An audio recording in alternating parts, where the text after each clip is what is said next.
Well, this is Sky News. In just a moment, the press preview, a first look at what is on the front pages. First, though, our top stories. Speaking ahead of his inauguration, Donald Trump has called on NATO countries to spend far greater amounts of their budgets on defence. He also demanded the release of Israeli hostages by Hamas and said the Gulf of Mexico will be renamed the Gulf of America. The Safeguarding Minister, Jess Phillips, has told Sky News that Elon Musk's remarks about her are ridiculous. The billionaire called her a rape genocide apologist while demanding an inquiry into UK grooming gangs. And firefighters in Los Angeles are battling wildfires caused by what they say is a potentially life-threatening, destructive windstorm in the area.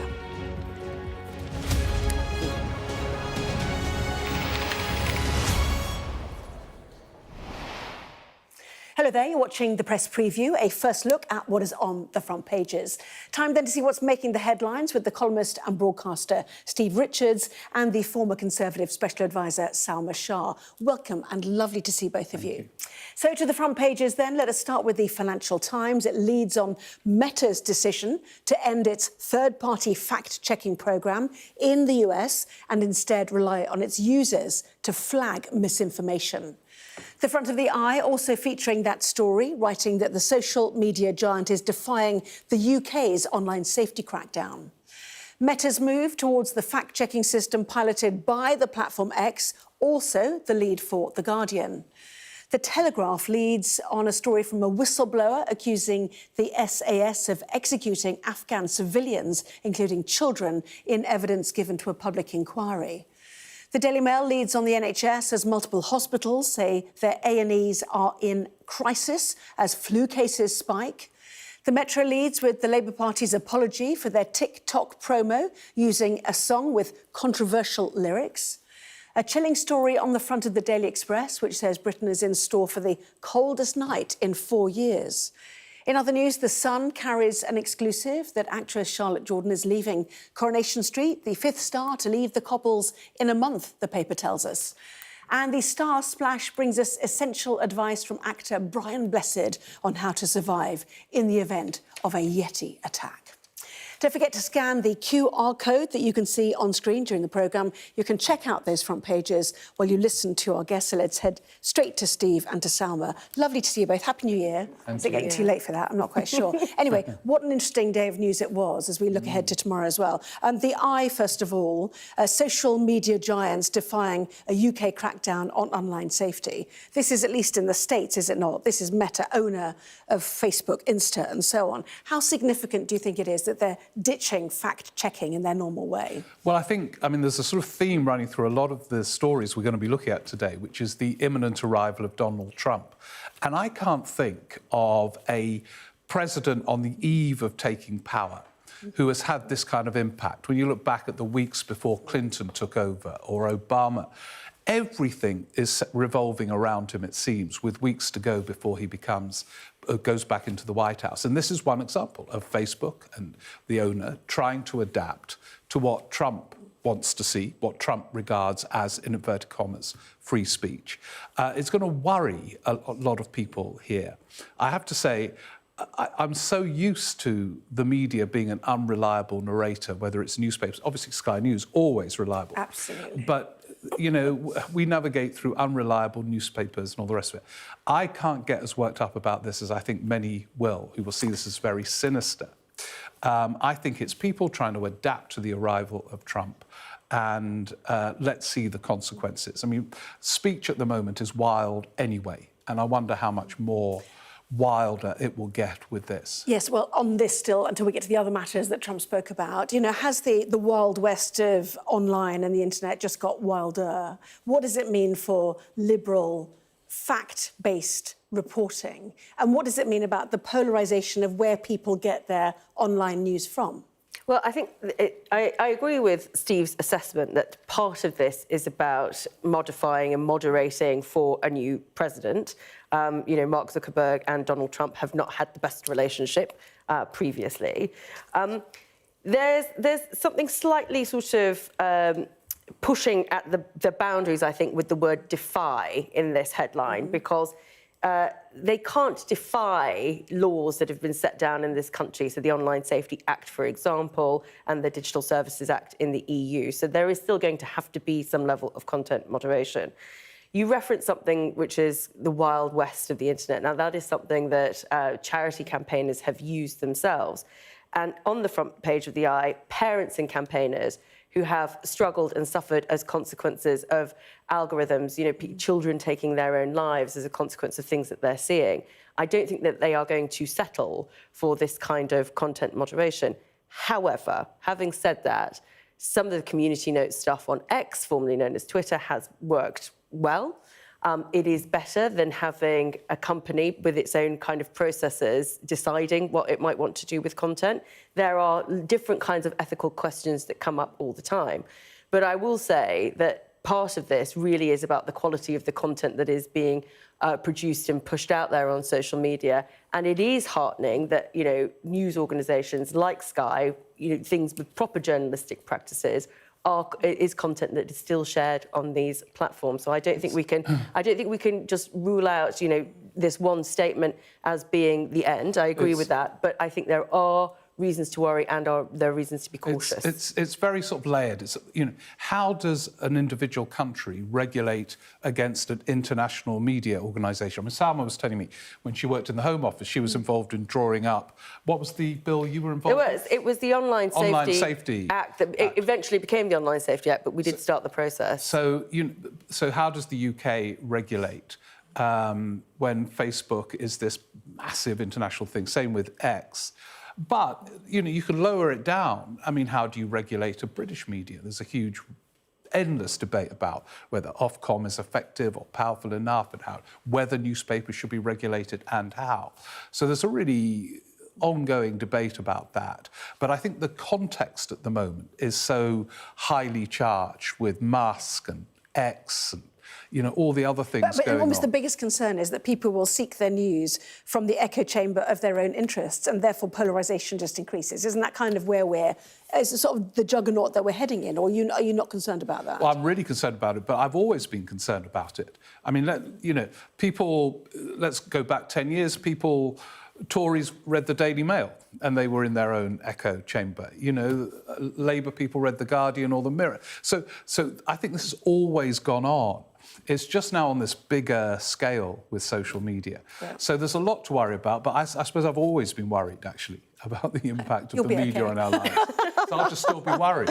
Yeah, exactly. And just very quickly, in this statement from Zuckerberg, he also suggested that his content moderation teams would move from California to Texas, where there's less concern about the bias of our team. So that's another interesting move, isn't it? Yeah. Let's go to the economy, shall we? Salma, Reeves's headroom shrinking.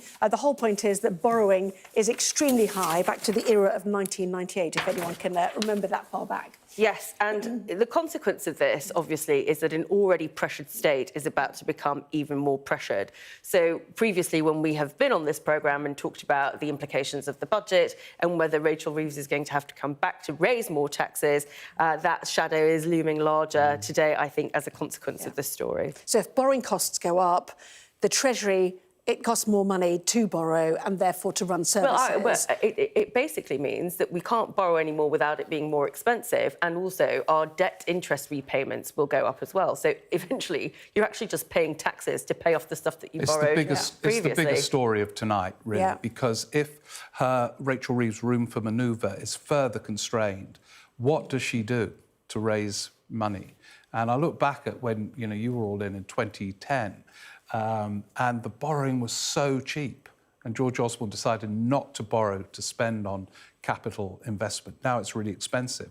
And they want to, but it's becoming really expensive to do it. And so I think it's a very big story, this. Yeah, well, not least when you look at the front page of the Daily Mail. Exactly. A&E in crisis. The demand on public services simply does not go away. Flu cases are spiking. I'm sure we all know people who've been, really poorly with whatever it is that's going round. The point is public services will always be a drain on our resources, and yet Labour wants to fix the foundations to spend more money on them. Well, and also the difficulty here is that you can talk a really good game about reform and it's all theoretical until you're actually hit with this kind of crisis. So, everybody talks about the winter crisis that affects the NHS. Here it is in practice. Here it is when you think about, a post-pandemic as well, where we're a little bit more aware of the kind of features that occur here. You've got 5,000 beds being taken up a day by something that's been hit, that's new, that's outside of what's been planned for, and medical teams actually trying to reprise some of the rules that we had during the pandemic with mask wearing to sort of stop infection. So there is a sort of upside in that we still have current learnings from it. But, reform is fine theoretically until the urgent takes over and you are limited with what you're left with in terms of resource and capacity within things like the NHS. Yes, and I spoke to a GP last week that said the cold weather genuinely does exacerbate respiratory illnesses. Takes us to the front page of the Eye as well. The epidemic, the flu epidemic, they say, hitting hospitals as the UK battles widespread flooding. Patients face a 50-hour A&E wait. School shutters, weather sparks, travel chaos. What is this? Is this an all-round misery story, is it, in the front page of the Eye? There's not many laughs in these stories. But it shows, again, the complexity of things at the moment. So the Mail splashes on the crisis, which the Eye references, with the implication that you need more resources to deal with it, more beds, more people, so the waiting in A&E is not 50 hours, etc. But if they put up taxes to pay for it again, it would be on the front of the Mail saying, outrage, taxes have gone up. So, and she can't borrow. In fact, her fiscal rules rule out, I think, borrowing for current day-to-day spending. So governing at the moment is really difficult. Yeah, Salma, rock and a hard place, it sounds, for the Chancellor. Well, yes, but it's also, we have to remember, it's not just about the decision that the Chancellor makes in terms of spending. Yes, it is hard to govern, and she is faced with really difficult choices. But really, it's about where you're going to find the marginal gains. Do you have the best type of leadership in these hospitals that are driving the kind of reform and efficiencies in those services?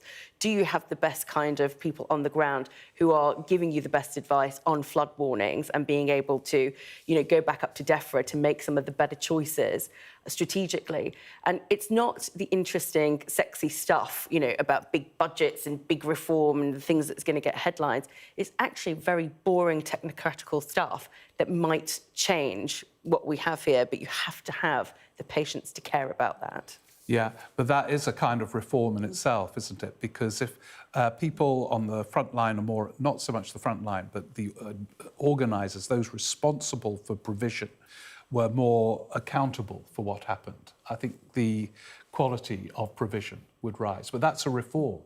Yes, but that's a reform. But this word can't reform just be, is around all over the place. But it can't just be about middle management. This is the thing. We have to have good quality management in this country, in our public services. Yeah. You cannot run a nation from Whitehall, and it's not just about devolution and mayors and more politicians. That is never the answer, in my view, having worked in politics for such a long time. You need people who really understand this stuff and are heard when good advice is brought up and not ignored. I agree with all of that, but remember, it's the politicians who raise the money, and therefore they must have some responsibility for how it is spent and some accountability for how it is spent. So what you do after that, get the best people in, but there will always be that line back to politicians. Okay. However, lots more to come. We mentioned Donald Trump already, haven't we? He is refusing to rule out seizing Greenland. That and more to come in just a moment.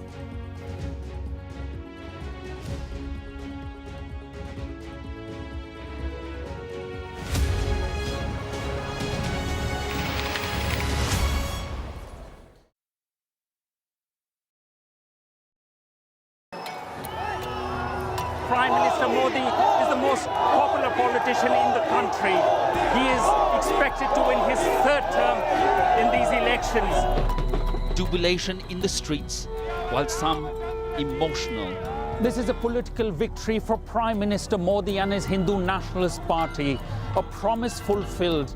I'm Neville Lazarus, and I'm Sky's reporter based in Delhi. He paid over $50,000 to traffickers to get him to America. Instead, he was kidnapped, tied up, and threatened by smugglers. A commando from the state force walks me through to a Mai Tai village on the front line. Firing to civilians and they're burning our house. We cross to the opposite side, held by the cookies. When they fire, we have to retaliate. Sky News get the full story first. Companies like these are helping India in its trajectory to be a serious player in space exploration. The enthusiasm is palpable. The young desire change. These elections are a pivotal moment for the country's economic and political history. The concern here is that the public healthcare system is inadequate. In a prayer, she's asking God to help understand what happened. I cannot carry on. God, help me. He says his world has crashed. Like him, there are scores of families searching for their loved ones. Too often have families endured such tragedies for the negligence not only by the administration, but also by spiritual people in this country. Free wherever you get your news. Even though it has few seats in parliament, Kashmir is symbolic and very significant. It's often been called a nuclear flashpoint.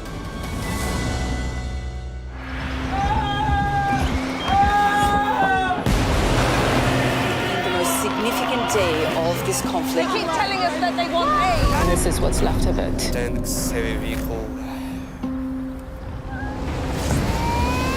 Why only in America? People want their country to work. Just want a job in a normal life. Why are these homes empty? I want you to be honest with people.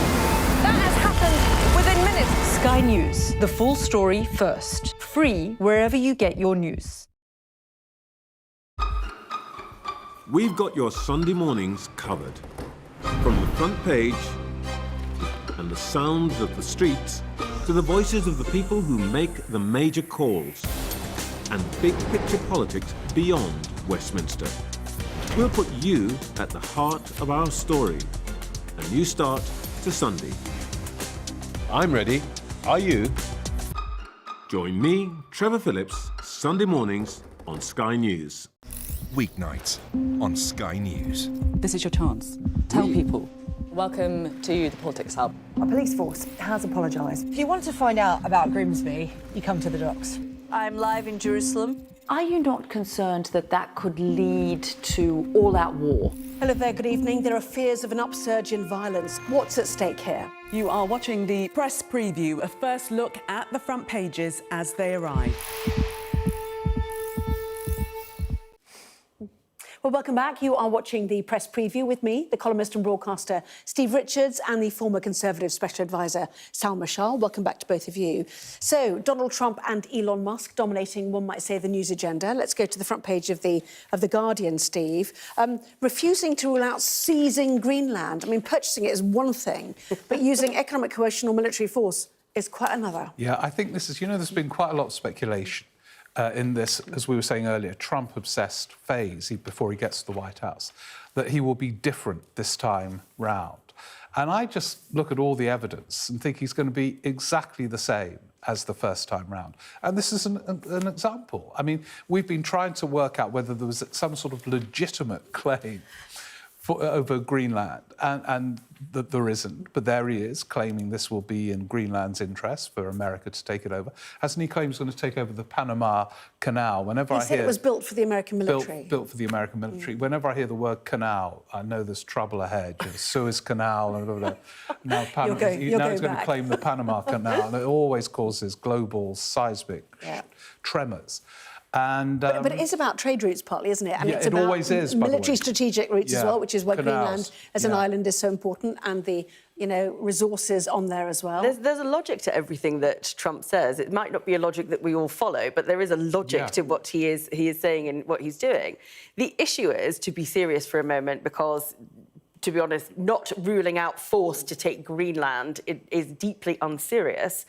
But it is the fact that he is not beholden, or certainly in these sort of statements and phrases, he doesn't seem beholden to the natural world order. No, but how can you stop China taking Taiwan if you're threatening to take Greenland? This then it becomes extremely globally important. This is exactly the issue. So we are expecting the US to use its force to intervene on issues like Russia's invasion of Ukraine. We are asking the US to use its force and its influence in the Middle East, in the conflict in the Middle East. We expect real seismic issues if China does go to Taiwan or tries to use force in Taiwan. How can we expect those things if the incoming president is talking about, or rather not ruling out using force to take land that does not belong to US? Well, Greenland, even Denmark says, belongs to the Greenlanders. You know, they've had that power since quite recently, but it's been part of Denmark for over 600 years, 57,000 people only on it, vast mineral resources, strategically important for the US military. Donald Trump Jr. is paying a private visit there right now. I mean, he seems, you know, more serious than he was when he first mentioned this back in 2019. But one of many things he said today, not least spending for NATO, should be at 5%. See, that in a way, that's bigger than the other two things. This is not going to happen. Now, he is a bargain. But he's a maximalist demand kind of guy, isn't he? He's trying to do deals and will settle for less. But it just shows the pressure. I mean, Britain's going to struggle to get to 2.5%. 5% will not happen. So. Let's go to the Daily Star. Also, you know, the ally, Elon Musk. There we go. Blah, blah, blah, blah, blah, the headline. This is terrible, but we decided to look at the story because we enjoyed the headline on the Star so much. There is nothing to add to it, I'm afraid, Anna, apart from blah, blah, blah, blah, blah, blah. Yeah, well, actually, you can say that, or accusing the British Prime Minister of being evil when you're part of the American administration. We are already at extraordinary, you know, point of history, don't you think? Yeah, it is, it is. And if you think about the news agenda here now, he, you know, blah, blah, blah, blah, he has been shaping it over the last few days. It's quite extraordinary. I love the way they put page 5 there, as if there's more blahs on page 5. We need to count how many. We'll come back to you on that, I think, won't we? Steve, Salma, as ever, thank you. We'll see you for more at 11. Here is the weather. A northerly flow will keep it cold this week with wintry showers and extensive frosts. Most places will start tomorrow dry with a widespread sharp frost bringing icy stretches. The north will see wintry showers. Expect some dense freezing fog too, especially over Ireland and Northern Ireland. Plenty of sunshine through the morning. Fog will linger in places. The south will cloud over. Rain will clip England's south coast, which will turn to snow as it moves inland across the windy southwest. Also, further wintry showers in the north, mainly across northern Scotland. Very cold, especially where fog lingers. The afternoon will bring more of the same rain, sleet and snow, edging across more of southern England. Well, our press preview continues in Sky News at 11. More on Donald Trump's call for NATO countries to spend far greater amounts of their budgets on defence and all the other matters he raised in tonight's news conference.